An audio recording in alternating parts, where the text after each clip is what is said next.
Nais ni Senador Robin Padilla na magkaroon ng malinaw na guidelines para sa Commander of the Guards na nagbabantay sa Bilibid.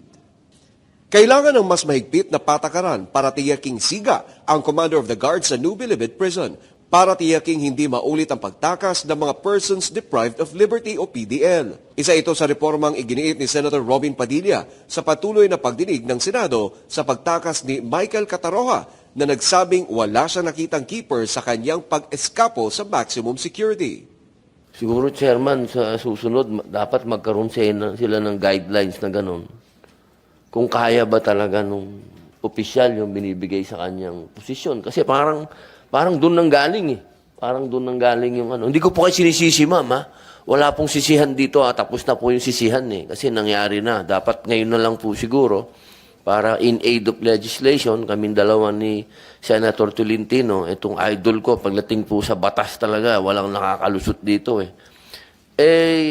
Pag-usapan po natin kung paano ito hindi na mangyayari uli.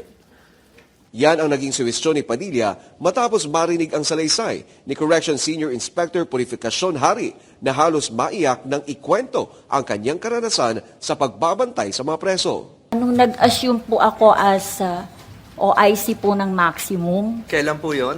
April 12 po, Your Honor. So, hindi nyo sinabi na bakit inalis? Kung ibabalik, mas makakatulong sa iyong panunungkulan? Kinabahan nga po ako. Kinabahan kayo? Bakit? Kasi po, wala na pong SPU and keepers. Wala na pong magmi-maintain ng peace and order sa loob ng maximum. At bilang babae po, mahirap po sa akin mag-maintain ng ganun. So, kinakausap ko po lagi yung Commander of the Guards. Iminungkahi naman ni Senator Robin kay Bureau of Corrections Director General Gregorio Catapang Jr. na maglagay ng isang siga na Commander of the Guards.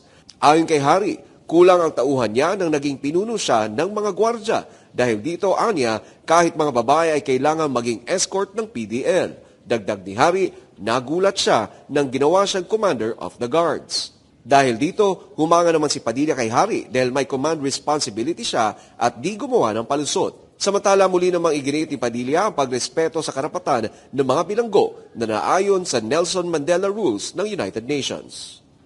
Nananawagan din si Padilla na mapondohan ang pagtatayo ng gusali sa Bilibid at maaprubahan ang panukala para sa pag-regionalize nito upang ma-address ang overcrowding doon.